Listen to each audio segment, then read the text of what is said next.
Welcome, everyone, to another edition of Meltzer Lippe Briefly Speaking.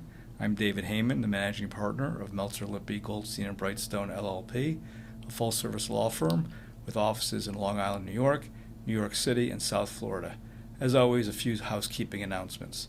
The goal of the podcast is to briefly highlight a legal topic. It is not to be taken as legal advice, and the only action that should be taken based on today's discussion is for you to discuss these topics with your Meltzer Lippe attorney, as everyone's situation is different. Of course, please remember to like us on your viewing service. Okay, with that out of the way, joining me today is Scott Steinberg, a partner in our Bankruptcy, Workout, and Creditors Rights Practice Group. Welcome, Scott. Hi, David. Thanks for having me here today. We're going to discuss a topic near and dear to my heart: bankruptcies, workouts, creditors' rights. It's a broad topic to be covered in a short podcast, and I would encourage anybody with questions to contact me directly. I'd be happy to spend some time with them answering their questions or discussing their particular circumstances. Great. I'm glad to have you, Scott, even though I see you every day.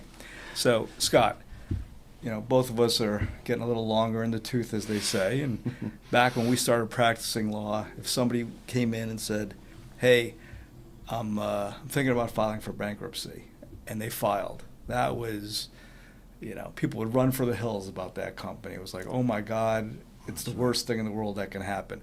I get the sense that's not so much the case anymore. That is, you were very correct about that. That is, in fact, the case today. Bankruptcy used to be a black eye for management. It was interpreted as management can't properly run its business. Today, it is an effective planning device and strategic device to improve a company's position in the marketplace, to clean up its balance sheet, and to enter into a sphere of profitability. All right, great. So a lot of times clients will come into the office and they'll say, hey, I'm just drowning in debt. I can't get supplies from my vendors. The banks have cut me off. And they're saying, hey, should I file for bankruptcy? Should I try to restructure, work it out with my creditors? What are the factors that one looks at versus, hey, a restructuring / workout versus a bankruptcy? Sure. The major consideration in determining whether to try an out-of-court arrangement to address your issues or an in-court arrangement where you're under the jurisdiction of the bankruptcy court is to see what the nature of the problem is. Is it an expense problem? Is it unprofitable contracts? Is it a margin problem? Your price is not competitive with your competitors. Once you isolate the nature of the problem, you then have to determine whether it's a multi-creditor issue or a primary lender issue, and whether you have to bring all those competing interests to the same table in one forum. Right, so if you have one or two creditors, it sounds to me it's a lot easier to at least first attempt, hey, let's make a few phone calls, see what we can do. Right. But if,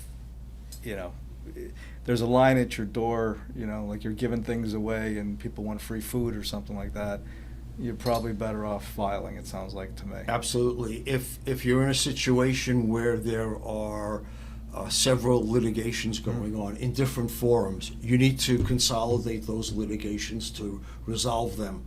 And litigating all over the country is not an effective way of managing one's resources or of dealing with the issues. Right. So, while we're on this topic, let's say I've got one or two really big creditors that I care about, and I have a whole bunch of smaller creditors,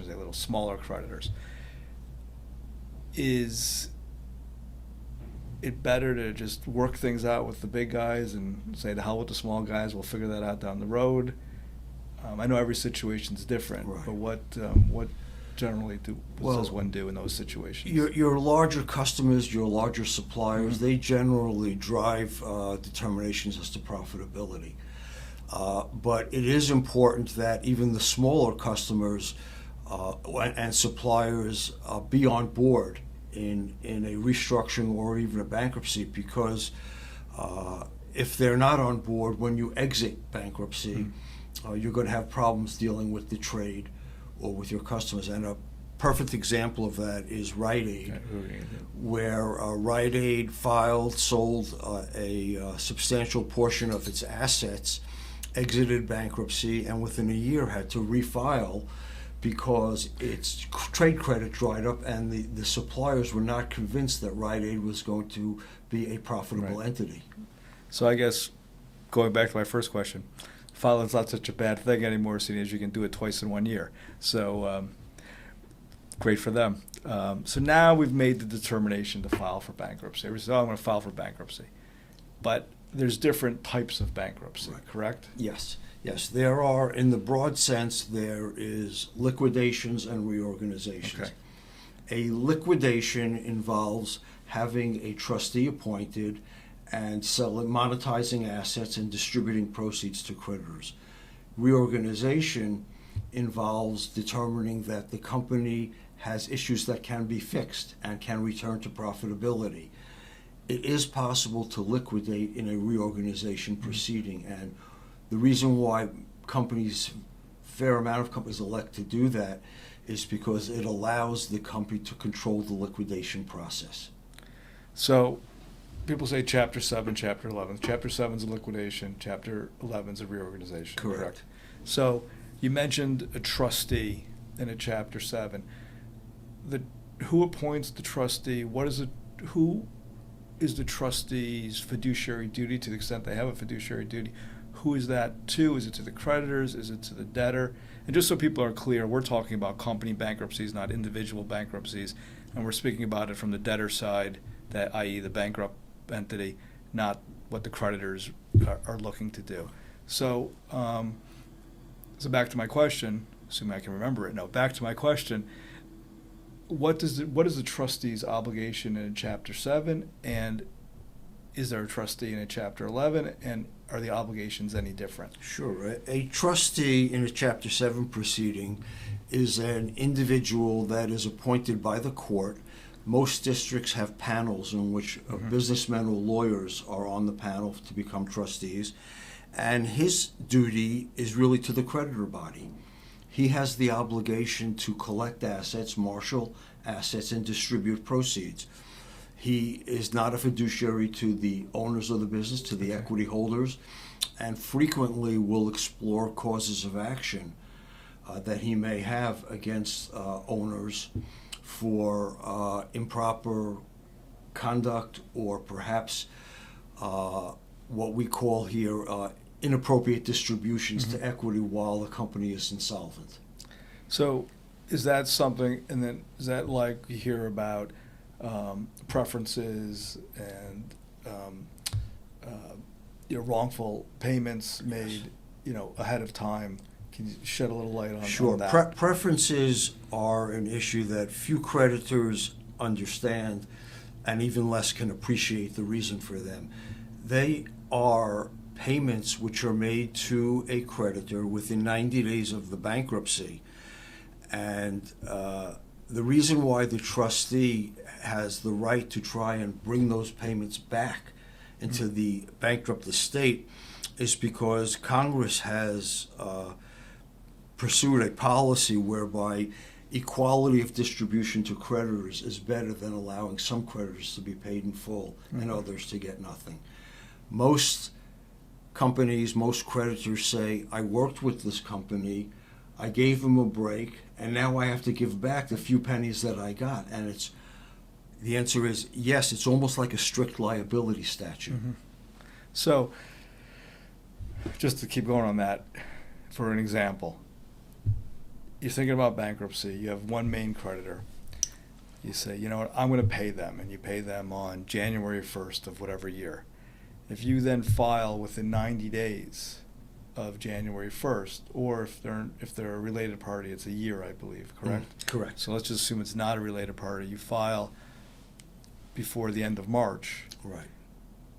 That all the money you paid to that creditor is able to be clawed, or is potentially able to be clawed back. Potentially, preferential yes. payment. In fact, I mean, to take your scenario to a little bit of an extreme. There was a case where the company filed after it sent millions of dollars to an indentured trustee to be distributed to bondholders. Okay. So it made sure it filed within the 90 days so it could get those millions of dollars back. So that was the debtor doing it for that. So Right. it would seem then, and then I'll move on, but the smart creditor who gets the payment somehow gets a covenant to the extent they can that no filing will be made for at least 91 days. Right. Okay. That's frequently in forbearance agreements and agreements of that type. Is it enforceable? I think the cases probably go both ways because the Constitution provides for debt relief. But it's a frequent insertion in those types of agreements. So you just mentioned cases go both ways. I guess that's what leads to the forum shopping that goes on with filings. If possible, there are certain jurisdictions that are more debtor-friendly than Yes. others. Okay. Yes, the Southern District of New York used to be very debtor-friendly. Okay. Now companies have resorted, most large companies, to filing in Delaware or Texas Okay. because they are debtor-friendly, Delaware especially. And to file in Delaware or Texas, you have to have some relationship, though, is the company, whether they're incorporated there or formed there, I should Or say. have an office, Okay. an office Okay. there. All right, great. That's correct. So I know in my corporate practice, for clients looking to sell their business, they'll come in and they'll say, "Hey, David, we're looking to sell. We want to think about marketing our company." You know, one of the first things we'll say to them is, "Hey, you got to get your house in order." You know, it's like when you're selling a house, you know, clean it up a little bit before you start showing it. Right. Or hide the really nasty things. Hide's the wrong word. Fix the really nasty things, you know, so that people don't walk in and say, "Oh my God, I'm not paying anything for this. I'm now filing for bankruptcy." Is there a similar concept here, or is it just, we're here, who cares? No, it's very important that pre-bankruptcy planning be accomplished.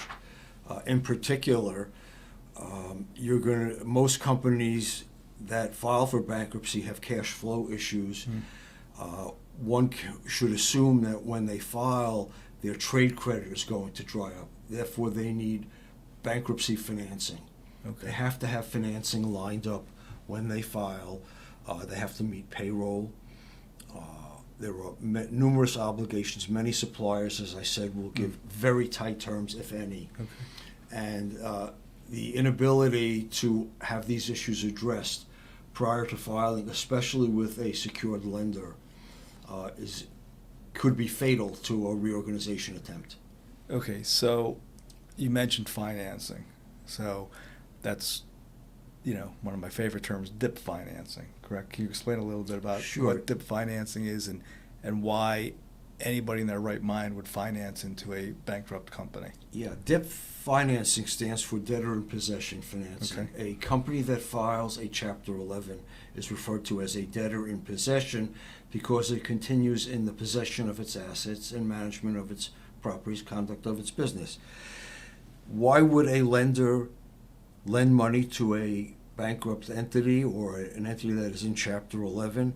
Well, there were a couple of reasons. One is the lenders that are most likely to lend into that situation are lenders that are already on the hook, that are owed a substantial amount of money by this business, and the bank needed to protect its position.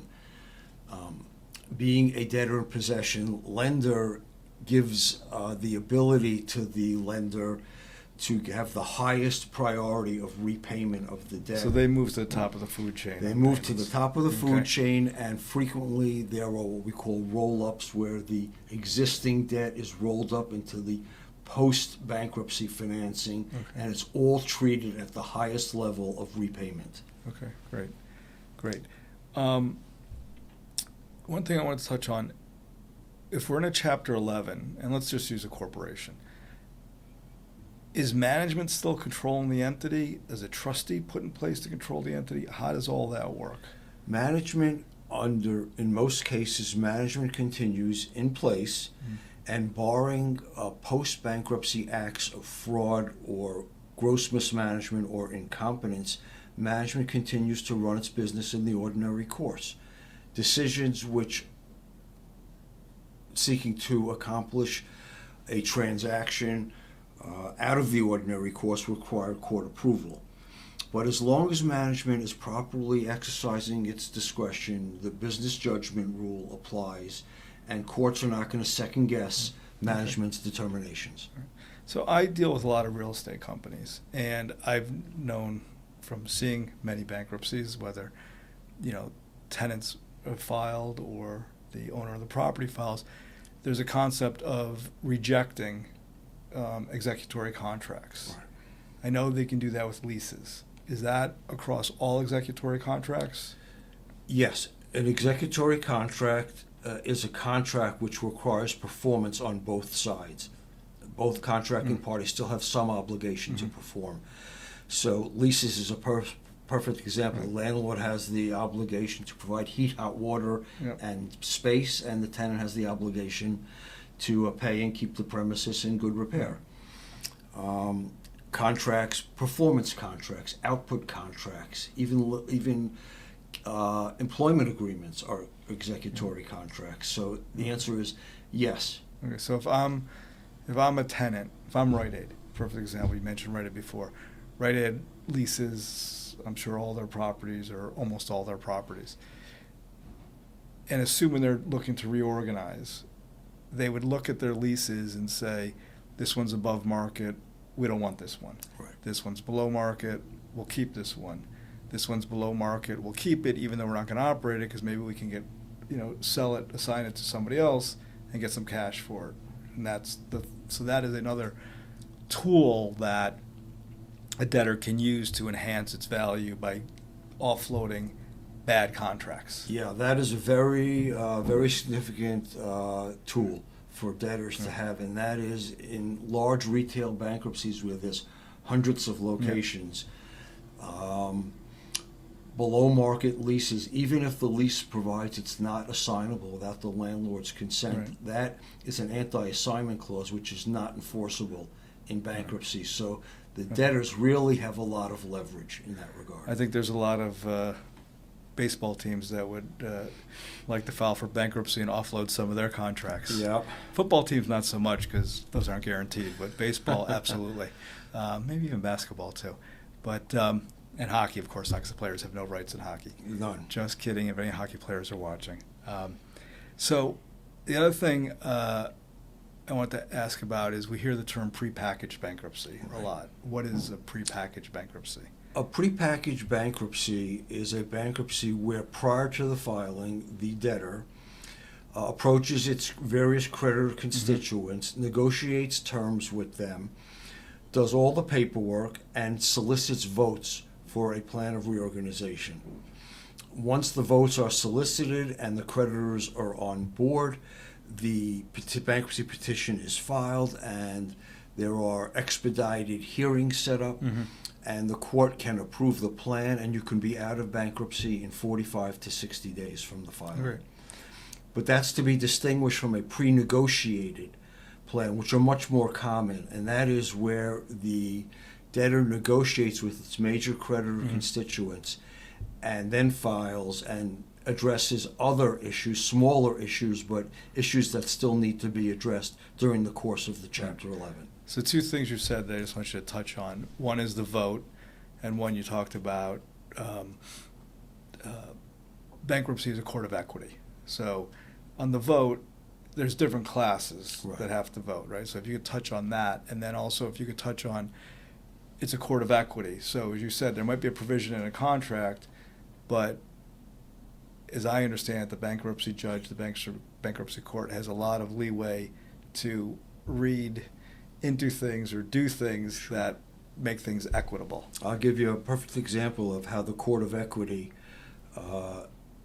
interferes with debtor and creditor relationships, and that is in a recent case I was involved in. The landlord had an assignment right that upon assignment of the lease, the landlord was entitled to 50% of the consideration paid for that lease. Not an uncommon provision. Not an uncommon, and the court struck it down, saying it's depriving this debtor of its property, and used its equitable powers to read that provision out of the lease. Wish I had that power. We've got a couple leases I'd like to do that with. Yeah. And what about the votes? So who votes and how is it determined? Okay. Voting is determined by whether or not a class of creditors is impaired. Classes are similarly situated creditors. So you would have all general unsecured creditors in one class, perhaps all bondholders in a second class, a secured creditor in a third class, and in order to be able to be entitled to vote, you have to be impaired. Impairment means not having full payment on account of your claim. And voting, to determine whether a class has accepted a plan, you need 2/3 in dollar amount and 51% in number of the creditors to vote. So let's say you had $9 of claims. Right. You would need at least 2/3 in dollar amount, so that would be $7. Yeah. And you would need 5 creditors voting. Got it. Regardless of the size. Regardless of the size. Okay. All right. Right. And you said on impairment, that means if a company's worth $100 million, that's the valuation that they believe. If I'm a secured creditor and what's owed to me is $100 million or less, I'm not impaired. Is that the way it works? If you're getting paid either over a period of time Right. or getting the value of your claim in property worth $100 million. Okay, in the plan. That's correct. Okay. So in the plan, if I'm getting 100 cents on the dollar, I'm not impaired. I don't have to vote because I'm getting what I'm entitled to. That's right. Okay, very good. All right, and the last thing I wanted to ask you about, because we do a lot of real estate work here at the firm. I was going to say over the last few years, but I also think 1995 was a few years ago. So it's probably over the last 20, 25 years at this point. We've seen in real estate lending lenders requiring single-purpose entities, and sometimes you have to have bankruptcy remote provisions, but put the bankruptcy remote aside. A single-purpose entity, which means all that entity is going to own is this piece of real estate. My understanding is there's special rules on the bankruptcy code for single-purpose entity bankruptcies. Yes. Single asset real estate is what they're called. Okay. They have a separate class of rules. A single asset real estate can be multiple pieces of real property, but they're related. Okay. And the requirement is that the debtor generate most of its income from that real property. The rules require the filing of a plan within 90 days and certain other paperwork requirements.